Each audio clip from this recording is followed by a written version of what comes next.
लंबा कद लेकिन एकदम तना हुआ और छरहरा बदन, बड़ी बड़ी आंखों के ऊपर घनी भौहें, ताव लगाकर सेट की गई बड़ी बड़ी मूछें, रौबदार आवाज और चाल में ठसक।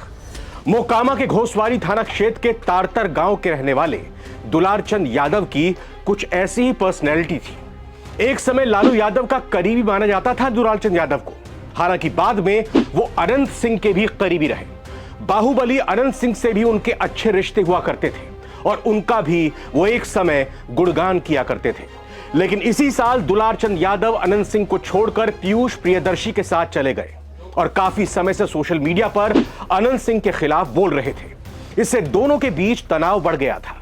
हाल के दिनों में प्रशांत किशोर की पार्टी जन सुराज के उम्मीदवार पीयूष प्रियदर्शी के समर्थन में वो काफी एक्टिव दिखाई दे रहे थे। उनकी गिनती मोकामा टाल क्षेत्र के उन गिने चुने लोगों में होती थी जिनकी लोकल पॉलिटिक्स में गहरी पकड़ थी। बेखौफ स्टाइल और लोकल इन्फ्लुएंस की वजह से दुलारचंद को टाल का बादशाह भी कहा जाता था। दुलारचंद पहलवानी के साथ साथ गाना गाने के भी शौकीन थे। दुलारचंद यादव ने जनसुराज प्रत्याशी पीयूष प्रियदर्शी का प्रचार गाना भी रिकॉर्ड कराया था। लेकिन दुलारचंद यादव का मोकामा में राजनीतिक प्रभाव के पीछे आपराधिक इतिहास भी रहा। पटना जिले के घोसवारी और बाढ़ थाने में दुलारचंद पर कई मामले पहले से दर्ज थे। अनंत सिंह और दुलारचंद यादव जो एक समय बहुत करीबी थे, आखिर दोनों के बीच अदावत क्यों हुई? आखिर क्यों दुलारचंद यादव के परिवार वाले अनंत सिंह पर हत्या का आरोप लगा रहे हैं? दुलारचंद यादव और अनंत सिंह की अदावत का किस्सा समझने के लिए हमें थोड़ा फ्लैशबैक में चलना होगा। यह बात साल 1990 या कहे कि 90 के दशक से पहले की है।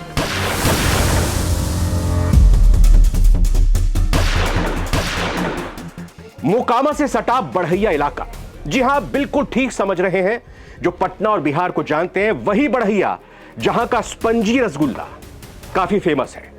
रसगुल्ले की बात किसी और दिन करेंगे, लेकिन आज बात मोकामा की ही हो रही है तो उसी पर टिकते हैं। बढ़ैया के एक भूमिहार परिवार से निकले श्याम सुंदर सिंह धीरज कांग्रेस के बड़े नेता हुआ करते थे।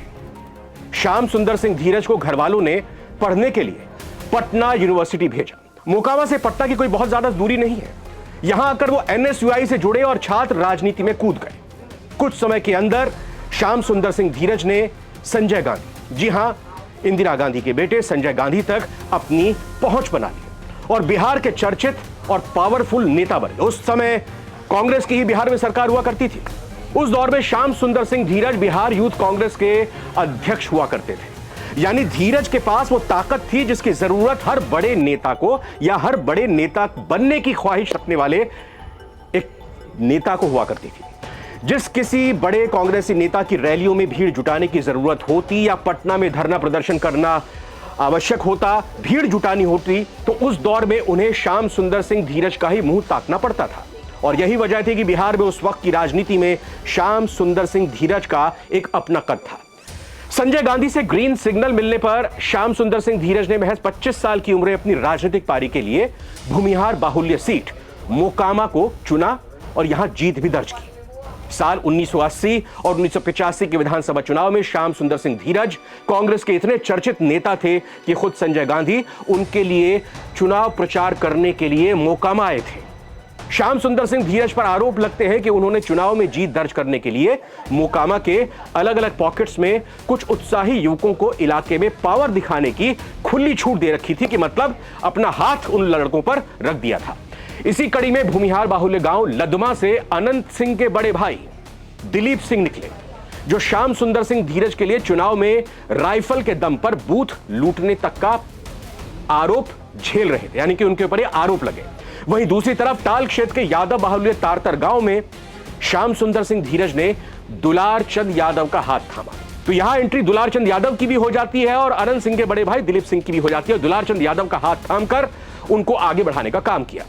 मोकामा टाल की भौगोलिक स्थिति को अगर देखें तो तारतर गांव के आसपास ज्यादातर कुर्मी और धानुक बाहुल्य गांव है। ये जाति बताना इसलिए जरूरी है क्योंकि ये बिहार में या कहें कि हमारे देश में चुनाव के दौरान की एक कड़वी सच्चाई है। दुलारचंद यादव पर आरोप लगते हैं कि उन्होंने राइफल का दम दिखाकर इस इलाके में धानुक और कुर्मी बिरादरी के कई किसानों की जमीनें अपने नाम लिखवा ली। इलाके के लोग बताते हैं कि दुलारचंद यादव ने कुछ ही सालों में मोकामा टाल में सैकड़ों बीघा जमीन बना ली थी। आरोप ये भी लगते हैं कि दुलारचंद यादव ने उस इलाके में कुर्मी बिरादरी के बड़े जमींदार रहे बाबू सीताराम की सैकड़ों एकड़ जमीन कब्जा ली।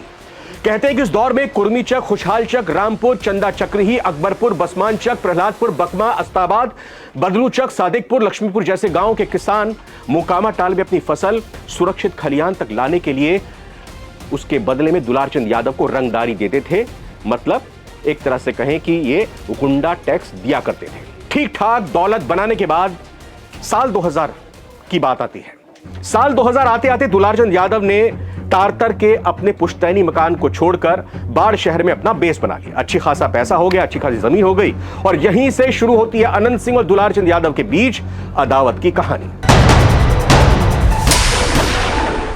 दरअसल उस दौर में बिहार सरकार में मंत्री श्याम सुंदर सिंह धीरज ने एक बार पटना में दिलीप सिंह यानी अनंत सिंह के बड़े भाई को कहा कि वो दिन के उजाले में उनसे मिलने ना आए, क्योंकि लोग देखते हैं और अगर लोग देखेंगे तो फिर उन पर उंगलियां उठने लगेंगी। दिलीप सिंह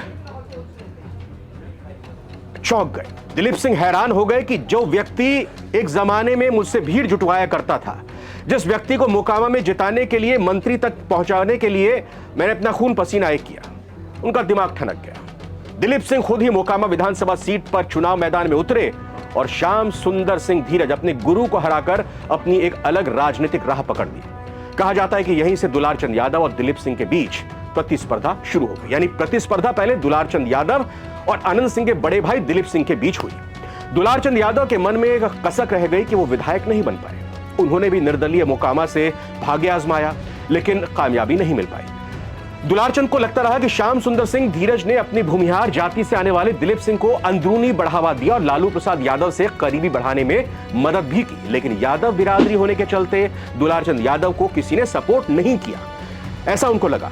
दुलारचंद यादव ने अपने गांव तारतर में लालू यादव की कई रैलियां आयोजित भी की, लेकिन मोकामा और बाढ़ विधानसभा सीट में यादवों की आबादी, यादव वोटर की आबादी निर्णायक नहीं है। इसी के चलते उन्हें वहां कभी भी टिकट आरजेडी से नहीं मिल पाया। दिलीप सिंह की असामयिक मौत के बाद अनंत सिंह ने साल 2005 में जेडीयू के टिकट पर अपने राजनीतिक पारी की शुरुआत की और अपने भाई की, बड़े भाई की राजनीतिक विरासत को आगे बढ़ाया और अदावत अनंत सिंह की वहां पर लगातार दुलारचंद के साथ देखने को मिली। अनंत सिंह ने अपना बेस वहां पर मजबूत किया, बाढ़ को ही पूरा बेस बना लिया और एक दौर ऐसा भी था जब बाढ़ शहर में अनंत सिंह और दुलारचंद यादव दोनों ने अपने अपने इलाके बांट लिए। एक गुप्त समझौता था, ये तेरा इलाका, ये मेरा इलाका, तू मेरे इलाके में दखल नहीं देगा, मैं तेरे इलाके में नहीं आऊंगा।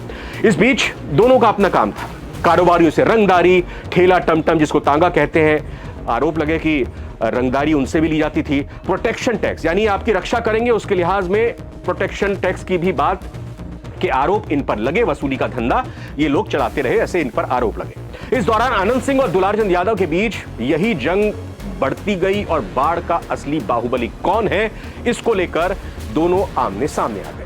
सत्ताधारी जेडीयू के टिकट पर लगातार विधायक बनते रहने के चलते अनंत सिंह का रुतबा बढ़ता चला गया। वहीं बिहार में आरजेडी के सत्ता से बाहर होने के चलते दुलारचंद यादव लाइमलाइट से गायब होते चले गए।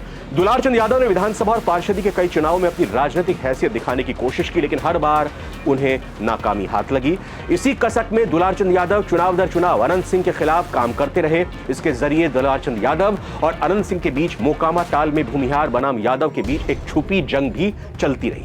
पिछले कुछ समय से दुलारचंद यादव अनंत सिंह की पत्नी और पूर्व विधायक नीलम देवी को लेकर कई आपत्तिजनक कमेंट भी कर रहे थे।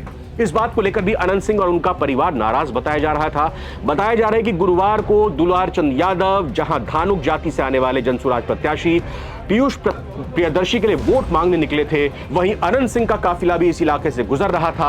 यहां आपको बता दें कि अनंत सिंह के बारे में कहा जाता है कि उन्हें मोकामा शहर या उसके आसपास के भूमिहारों पर उतनी पकड़ नहीं है और जेडीयू में होने के चलते अनंत सिंह को मोकामा टाल क्षेत्र के कुर्मी, धानुक समेत दूसरी ओबीसी जातियों का वोट मिलता रहा है। और इस बार के चुनाव में आरजेडी के टिकट पर दूसरे बाहुबली सूरजभान सिंह की पत्नी वीणा देवी चुनावी मैदान में है और इसी वजह से धानुक बिरादरी से पीयूष प्रियदर्शी भी जब जनसुराज टिकट से मैदान में है तो अनुमान यही लगाया गया कि सूरजभान सिंह के मैदान में उतरने के चलते भूमिहार जाति के वोटों का बंटवारा हो सकता है। कुछ सूरजभान की पत्नी के पास जा सकते हैं, कुछ अनंत सिंह के पास जा सकते हैं। तो ऐसे में अनंत सिंह भी कुर्मी और धानुक बाहुल्य गांवों पर ज्यादा फोकस करते दिखाई दे रहे थे। दुलार चंद यादव इसी जाति को मोबिलाइज कर रहे थे और दुलार चंद यादव पीयूष प्रियदर्शी के लिए प्रचार करने के लिए निकले थे। गुरुवार को तकरार की यही बड़ी वजह बताई जा रही है। इस हत्याकांड को लेकर बाहुबली नेता और मोकामा से एनडीए प्रत्याशी अनंत सिंह ने कहा कि अपने काफिले के साथ जा रहे थे, तभी दुलार चंद के लोगों ने उनके समर्थकों पर हमला कर दिया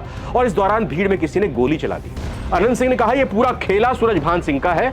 उन्होंने आरोप लगाया कि सूरजभान ने ही दुलार चंद यादव की हत्या कराई है ताकि चुनाव में नुकसान अनंत सिंह को पहुंचाया जा सके। कुल मिलाकर बिहार विधानसभा चुनाव में पहले चरण की वोटिंग 6 नवंबर को है, लेकिन उससे पहले मोकामा में जनसुराज के समर्थक दुलार चंद यादव की हत्या ने बिहार की राजनीति को हिलाकर रख दिया है। इसका क्या असर और क्या प्रभाव बिहार के चुनाव में पड़ेगा, ये देखने वाली बात होगी। फिलहाल इस वीडियो में इतना ही। नमस्कार।